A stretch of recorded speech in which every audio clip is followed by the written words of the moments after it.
Si vous avez les cheveux crépus, frisés ou bouclés, il y a de fortes chances que vous ayez passé du temps à les défendre, à les expliquer ou à les dompter. Mais un jour, vous réalisez que ce n'est pas vous le problème ou même vos cheveux, mais bien le monde qui ne sait pas comment les traiter avec le respect qu'ils méritent. Aujourd'hui, nous avons le plaisir d'accueillir Sylvie Makela, fondatrice de Tribus Urbaines, un salon pionnier en Suisse dédié aux cheveux texturisés et qui défie les normes de beauté. Alors Sylvie est une entrepreneure qui brise les barrières, bâtit une marque et un mouvement tout en repoussant les limites du marché de la beauté. Alors bonjour Sylvie. Bonjour Solène. Merci d'avoir accepté de participer à ce podcast où ici on parle ouvertement d'argent et de vos histoires. Avec plaisir, je me réjouis. Alors tu as fondé donc le salon Tribus Urbaines. Est-ce que tu peux tout d'abord nous dire qu'est-ce qui t'a inspiré et quels besoins as-tu vu sur le marché? Alors au début de l'histoire, c'était vraiment, j'ai créé Tribu Urbaine parce que j'étais moi-même une cliente frustrée. C'est-à-dire que je venais de passer au naturel, j'avais défrisé mes cheveux pendant des années et là, depuis, 1 année ou 2, je portais les cheveux, sans qu'ils soient défrisés Mhm. et impossible de trouver des salons de coiffure qui me proposent, vraiment de les sublimer au Mhm. naturel. Ça veut dire que soit il y avait des salons spécialisés, disons plutôt afro, Mhm. qui proposaient, lissage, texturisant, tresse, mais avec des extensions Mhm. ou tissage, Mhm. ou il y avait des salons plus traditionnels, mais qui ne permettaient absolument pas qui ne savaient absolument pas quoi faire de ma texture de Oui. cheveux. Mhm. Donc il y avait ça et c'était compliqué de trouver les produits Oui. et j'avais aussi envie d'un environnement qui soit, un peu tendance, bien décoré. J'avais envie que Mhm. les gens soient pris à l'heure. J'avais envie aussi d'un lieu qui soit hyper accueillant. Donc en Mhm. fait, en tant que cliente, je savais exactement le type de salon que je Que voulais tu veux, créer et oui. dans lequel je voulais entrer Mhm. Mhm. et du coup, je l'ai créé. Oui. Un peu comme ça sur une blague à l'époque avec mon associé de l'époque qui n'est Mhm. plus de l'aventure, malheureusement Mhm. et vraiment on n'avait pas d'expérience, dans l'entrepreneuriat, pas d'expérience dans D'accord. la finance, pas Mhm. d'expérience dans la coiffure.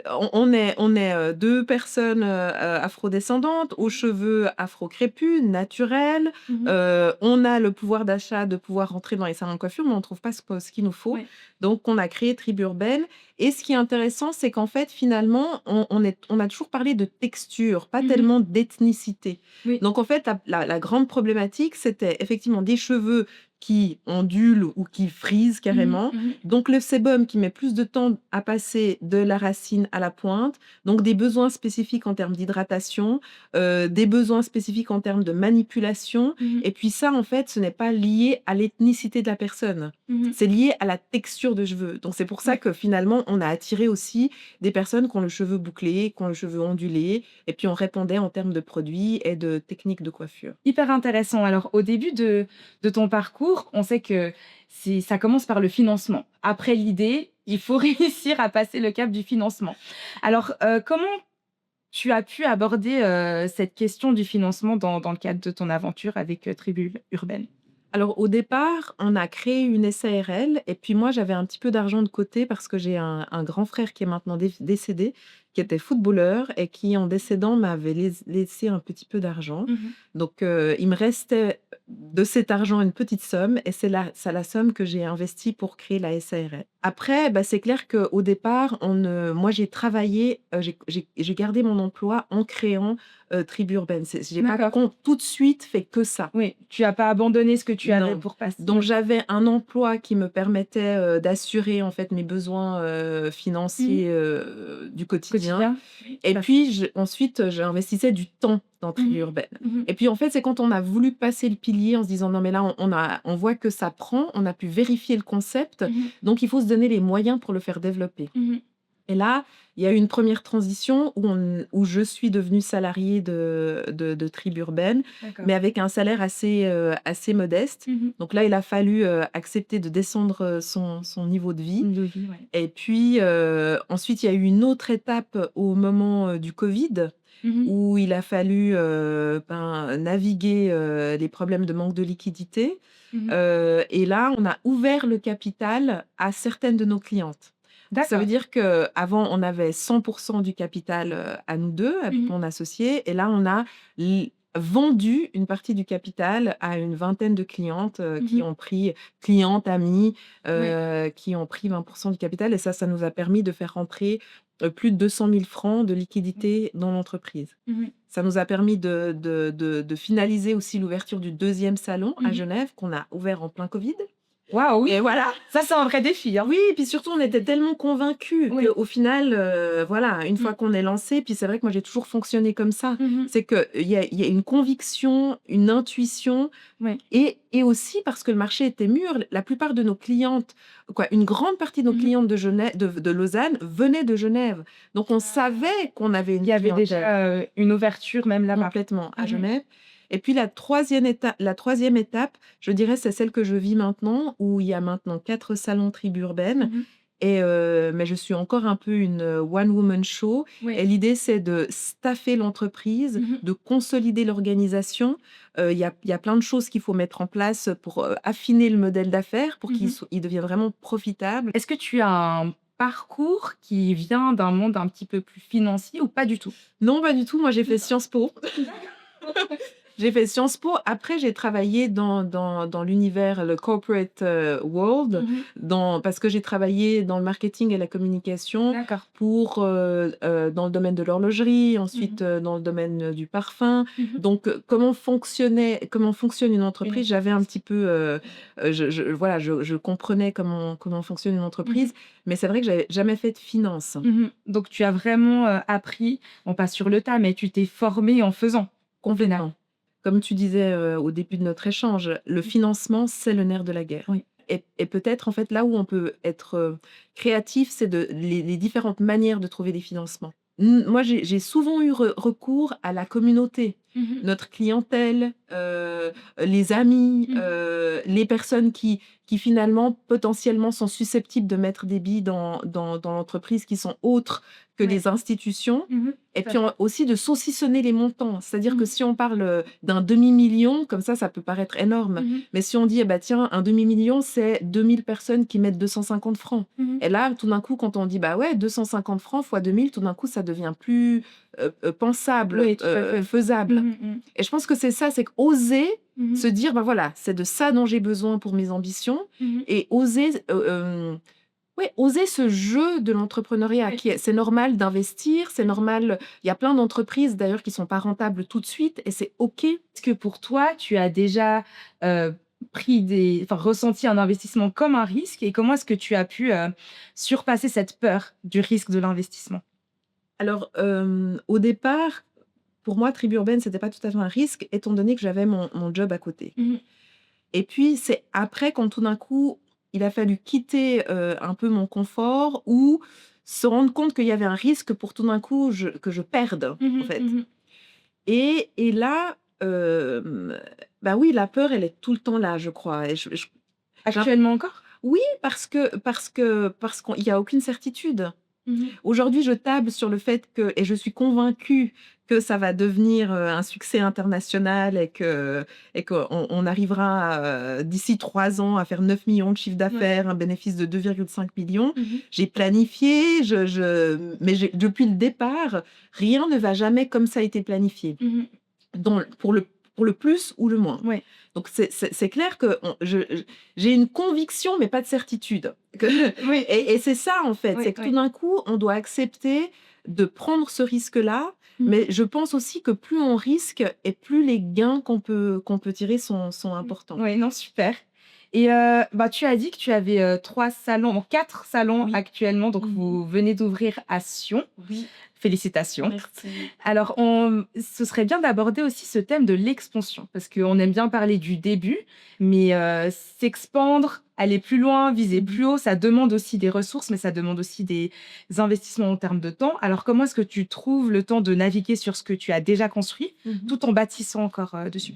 Ben, en fait, moi, j'ai une ambition gigantesque. Et c'est très clair pour moi où je veux arriver avec Tribu Urbaine. J'ai envie de multiplier l'ouverture de salons Tribu Urbaine en Suisse, en Europe et à travers le monde. Et je sais que pour le faire, il va falloir que je passe par la franchise. Je sais qu'il faut que je travaille sur le modèle de formation parce que aujourd'hui, en fait, les écoles traditionnelles ne forment pas sur les cheveux texturés. Donc, du coup, ça veut dire qu'il faut que je travaille avec des écoles de coiffure en partenariat pour pouvoir créer des modules de formation où c'est plus moi qui paye la formation de mes employés, mais que finalement, c'est elles qui payent leur formation comme n'importe qui paye sa formation ou investit, ou que l'État investit dans la formation des gens. Et je sais aussi que les produits sont nécessaires. Les produits sont nécessaires dans les salons. Les produits sont nécessaires pour que les gens aient une certaine autonomie à la maison. Donc ça, c'est aussi quelque chose que j'aimerais développer et que j'aimerais pouvoir vendre à l'international, y compris sur le continent africain dont je suis originaire. Et puis, j'ai aussi envie que chacun des salons de coiffure soit vraiment des lieux où les gens viennent sans pouvoir. Alors moi, j'ai en priorité les femmes en tête, mais j'ai envie que ce soit finalement la beauté. C'est un dialogue entre l'extérieur, l'intérieur. Donc, tu prends soin de ton apparence physique, mais tu prends soin aussi de qui tu es.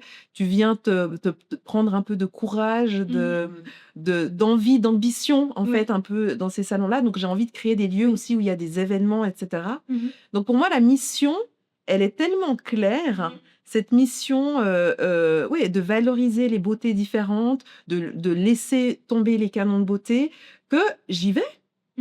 J'y vais et puis et j'ai pas peur en fait de mettre en face de mes ambitions les montants qu'il faut pour les atteindre. Et je fais ce qu'il faut pour essayer de les avoir. Là, en ce moment, bah, j'ai essayé les banques. Là, elles me disaient aussi, elles m'ont dit, ouais, c'est un peu trop tôt, il faut d'abord consolider ce que vous avez, etc. J'étais pas tout à fait d'accord parce que l'enjeu aussi, c'est de garder ma place de leader sur le marché. Donc, j'étais pas tout à fait d'accord. Donc, moi, j'ai fait un peu à ma sauce. Et puis maintenant, je suis en processus de levée de fonds. Et puis, encore une fois, les institutions ne sont pas d'accord avec mon projet ou pensent que mon projet est trop risqué. Moi, j'ai le sentiment que c'est possible. Et j'ai le sentiment qu'il est bien planifié, qu'il faut maintenant que je m'entoure des bonnes personnes. Et puis ça, j'ai besoin de sous. Et donc, je fais une levée de fonds pour les premiers 500 000. Et puis ensuite, j'irai voir des investisseurs professionnels pour continuer à pouvoir avoir les ressources financières nécessaires pour servir la mission de Tribu Urbaine. Alors maintenant, nous avons passé à un petit moment, un interlude cocktail. Alors, je vais te poser un petit peu des fire questions. Il n'y a pas de bonne réponse ni de mauvaise réponse. Enfin, il y a des bonnes réponses, mais il n'y a pas de mauvaise réponse. Et ça sera vraiment un petit peu pour situer un peu où tu es et imager ta relation au final avec l'argent, avec l'entrepreneuriat. Quelle boisson représente ta relation avec l'argent? L'eau gazeuse. L'eau gazeuse. Alors, est-ce que je peux te demander pourquoi? Parce que déjà, je ne bois pas d'alcool. Ça fait vraiment partie de mon hygiène de vie. Et l'eau gazeuse, pour moi, il y a quelque chose de très festif. C'est-à-dire que, en fait, on n'a pas besoin d'eau gazeuse, on a besoin d'eau, mais on n'a pas besoin d'eau gazeuse. Et pour moi, le rapport avec l'argent, c'est la même chose. C'est quelque chose que dont j'ai pas forcément besoin. Quoi. Oui, on a tous besoin d'argent, mais je suis pas forcément quelqu'un qui soit qui fait pour l'argent. Ouais, il y a plein d'autres choses qui me motivent. Mais par contre, comme c'est agréable, c'est chouette de pouvoir tout d'un coup partir en vacances, justement faire des fêtes et tout ça. Et donc, l'eau gazeuse, ça représente pour moi un peu quelque chose de festif. Ouais. Ou ça aurait pu être le champomis aussi, quelque chose comme ça, un peu de... Super. Est-ce que ce serait pas le temps de fêter? Mais en goûtant peut-être l'eau gazeuse. Santé. Santé. Alors, est-ce que cette eau est d'une part assez gazifiée? Elle est parfaite. Et à ton goût? Non, c'est parfait. Choisis une célébrité. Si tu pouvais relooker une célébrité, laquelle serait-elle? Beyoncé. Beyoncé. Alors, je tiens à préciser que ce n'est pas parce qu'elle a un mauvais look. Alors, on est vraiment dans les envies. Alors, laisse-moi finir. Pourquoi je relookerais Beyoncé? Pourquoi? Parce que j'adorerais la voir une fois avec ses cheveux au naturel, sans perruque. Vraiment. Et je suis sûre qu'elle a un potentiel de malade avec ses cheveux au naturel, comme toutes en fait, toutes les stars, qui ont un cheveu, afro, crépus, bouclé et j'aimerais beaucoup la voir avec ses cheveux naturels parce qu'autant il y a plein d'autres personnes qui mixent, elle est jamais, jamais avec ses cheveux naturels et j'aimerais tellement relever le défi de lui dire: «Allez, on essaie un look, Ouais. ouais, sans perruque». Même une Beyoncé, il y a une assignation telle qu'elle n'apparaît jamais sans perruque. C'est dingue, non? Ouais. C'est quand même dingue. Ouais, tout à Une fait. Beyoncé. Mm. Non, mais c'est Ouais. et donc moi, ce serait mon kiff total de pouvoir voir Beyoncé et lui dire: «Écoute, tu passes chez Tribu Urbaine et on te relook». Ouais, et ça relèverait parfaitement avec votre mission au final, Ah mais complètement, de se complètement. révéler et Mais oui. reprendre son autorité sur le cheveu au final. Et sur soi-même, Sur sur soi-même, son ouais. image, même si pour moi, j'admire complètement la femme d'affaires qu'elle est, mais je trouve dingue à quel point on a, à tous les niveaux, intériorisé des injonctions qui ne nous appartiennent pas. Et j'aimerais pouvoir libérer les gens de tout ça, et en priorité les femmes, parce que Oui. il me semble qu'il y a beaucoup plus d'injonctions sur les femmes qu'il y en a sur les hommes. Oui, tout à fait. Et tu as parlé de femme d'affaires. Donc Beyoncé est une femme d'affaires, mais toi aussi. Oui, je crois. Et est-ce que tu es plutôt une lève-tôt ou une couche tard? Une lève-tôt. Ah bon? Oui. Oui, oui. Et est-ce que pour toi, ça va de pair avec, au final, l'entrepreneuriat? Je crois. Oui. Et je crois assez à l'adage: «Le monde appartient à ceux qui se lèvent tôt». D'accord. Alors, on a abordé 2 aspects qui sont extrêmement importants pour l'investissement, donc l'argent et le temps. Oui. Pour toi, est-ce que tu préférais avoir du temps illimité ou de l'argent illimité? De l'argent illimité. D'accord. Oui, pourquoi? Parce que comme on a dit tout à l'heure, en fait, finalement, l'argent te permet d'avoir accès à toutes les choses que tu pourrais faire toi-même, en termes d'accompagnement pour ton business. Le temps, même si tu as tout le temps possible, ben, tu as pas forcément le talent pour tout faire. Donc c'est pour ça que, pour moi, l'argent, c'est comme je disais, c'est ce qui t'aide, en fait, à passer des piliers. Ouais. Donc ouais, plus de l'argent De que l'argent. du temps. Dernière question. Préfères-tu fêter, célébrer une victoire autour d'un verre de champomy non alcoolisé Ou d'eau gazeuse. ou d'eau gazeuse ou une sieste? Une sieste. D'accord. Oui, oui, oui, parce qu'en fait, moi, j'aime beaucoup la solitude. J'aime beaucoup les moments de recueillement, même si, ben, j'apprécie, j'adore mes équipes, je passe énormément de temps au travail, j'aime beaucoup mes enfants, et tout ça. Mais c'est vrai que les moments, de solitude, les moments, où je dors seule, j'adore ça, vraiment. Donc en fait, pour moi, c'est en fait, c'est un peu le summum de la récompense que Ouais. de me poser un peu toute seule. Et alors, en tant qu'entrepreneur, qui a aussi plusieurs activités et plusieurs casquettes, comment est-ce que tu gères ton temps? Et comment est-ce que tu arrives à maintenir justement cet équilibre entre vie professionnelle et vie personnelle? Donc tu as mentionné le fait que tu avais par exemple 2 adolescents. Oui. Comment est-ce que tu arrives à naviguer avec ces plusieurs casquettes? Alors, en fait, j'essaye de placer des moments, que je n au sur lesquels je vais pas déroger, dans mon agenda. Et D'accord. puis ensuite, il y a peut-être, disons, 60 de mon agenda de la semaine ou du mois qui est bloqué, et je sais que je vais pas déroger, et dans ces 60, il y a les temps que je vais passer avec mes enfants. Par exemple, pour moi, c'est encore très important de pouvoir, au moins avoir, 3 repas minimum où je suis avec mes enfants, on discute et c'est vraiment des moments de qualité. Et ensuite, ben, il y a les bilatérales avec, les responsables de salon. Il y a les moments où j'ai besoin de me concentrer sur des concepts pour faire avancer. Bah, typiquement, là, autour du plan d'affaires qu'on est en train de vu qu'avant de la levée de fonds, il y a eu pas mal de moments pour mettre à jour le plan d'affaires, pour, voilà, pour, le pitch deck, quoi, tous ces éléments-là. Ça demande de la concentration. Et puis, il y a aussi les moments de sport, de récup aussi, que je place dans mon agenda. Je vais une fois par mois, marcher, dans le Jura, dans les Alpes, et en début d'année, je place les dimanches où j'irai marcher. Tout Et planifié. une fois qu'ils sont là, ils bougent plus, à part de nouveau, Mhm. Voilà. Oui. Euh, Et tu arrives à avoir une discipline assez ferme pour ne pas bouger ce que tu ouais, planifies. oui. Mais moi, j'aime la discipline, en fait. Oui.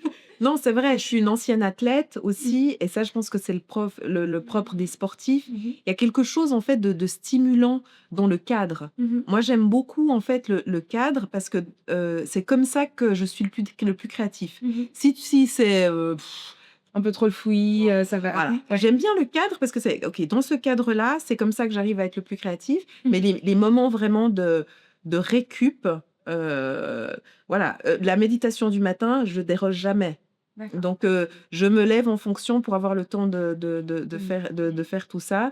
Et Mhm. puis, ma journée commence entre 8h moins le quart et 8h. Mhm. Mais avant, il y a eu toute cette routine qui est là et à laquelle je ne déroge pas. Mhm.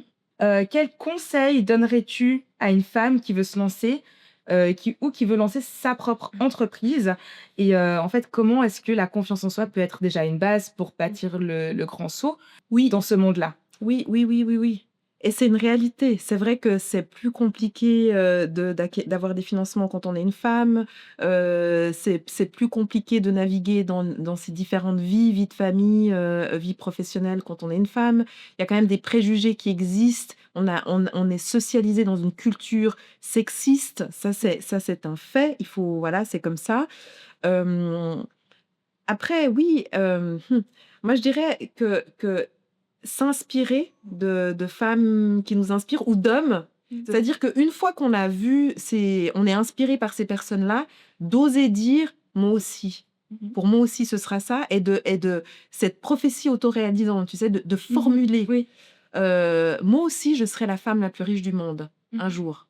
Ou même, avant mes 50 ans, je serai la femme la Mhm. plus riche Ouais. de Suisse, du canton de Vaud. Quoi. Non, Non, mais déjà, dans la position de femme, c'est déjà un pas de se oui, dire déjà que c'est de possible. se le dire, Mhm. et ensuite d'oser aussi articuler les montants. Mhm. Parce que ça, c'est quelque chose où les femmes, on a un peu plus de peine à articuler les montants de nos ambitions. Mhm.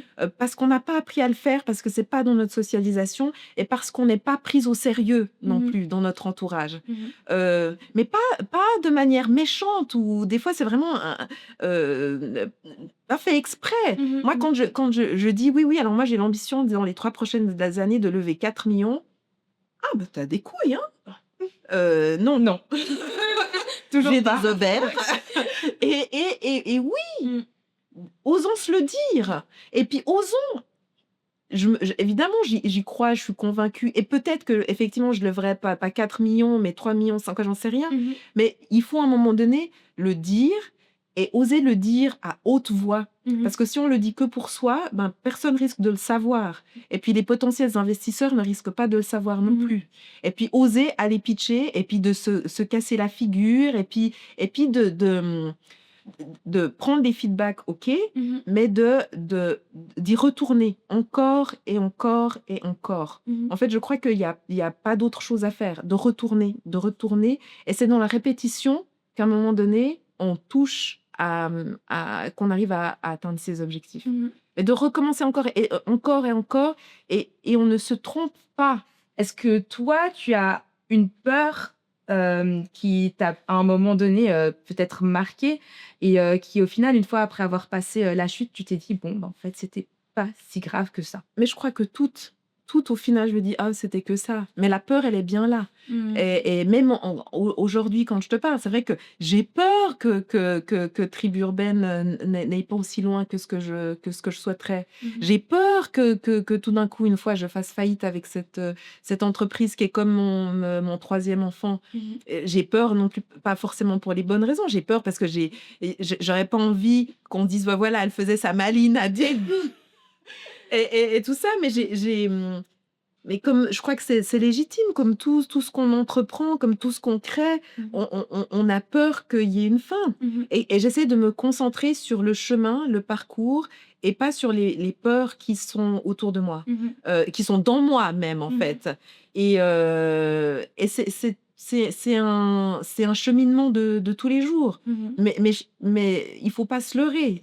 En tout cas, pour moi, ça fait partie du cheminement, d'avoir Mhm. peur, mais il faut vivre avec. Ouais. Et la routine, Elle permet de, tu vois, c'est encore une fois, c'est comme en montagne. Évidemment qu'il peut y avoir des avalanches. Tu peux Mhm. tomber, tu peux te blesser, mais Mhm. tu es équipé, tu as ton téléphone, tu as tes chaussures, tu as ton bâton et tu avances. Mhm. Et puis, la peur, elle est toujours dans un coin de la tête, Mhm. mais il faut pas qu'elle prenne trop de place parce qu'autrement, tu arrêtes d'avancer, tu fais route arrière Mhm. et tu restes chez toi. Ouais. Donc la peur, on l'apprivoise, on vit avec, mais elle nous empêche pas d'avancer. Peut-être encore une dernière chose. Mhm. Moi, je fais le vœu aussi qu'on s'appuie aussi sur nos communautés, quelles qu'elles soient. Et en tant que femme, moi, j'ai vraiment fait l'expérience de travailler dans des environnements de femmes. D'ailleurs, Tribu Urbaine, c'est un environnement de femmes. Il y a beaucoup de coiffeuses, mais qui peuvent être vraiment très soutenants et Mhm. très qui nous permettent de nous élever. Mhm. Et ça, je pense vraiment qu'il faut qu'on développe plus en tant que femmes, Mhm. de se soutenir les unes les autres en fait, ton succès est mon succès et Mhm. puis on avance ensemble. Mhm. Parce que les hommes font ça très très bien, hein. Oui. Donc, apprenons à le faire aussi entre nous, je pense. Oui, ça doit presque on doit apprendre à ce que ça devienne naturel. Vraiment, Ouais. vraiment. En tout cas, merci beaucoup Sylvie d'avoir pris le temps de participer à ce podcast. Je pense vraiment que ton histoire pourra résonner avec nos auditrices et auditeurs. Merci à vous d'être restés jusqu'à la fin de cet épisode. N'hésitez pas à vous abonner, à mettre un petit pouce et à nous suivre dans nos aventures. On se retrouvera la semaine prochaine pour un nouvel épisode avec des histoires fascinantes. Je vous souhaite une excellente soirée ou une très belle journée.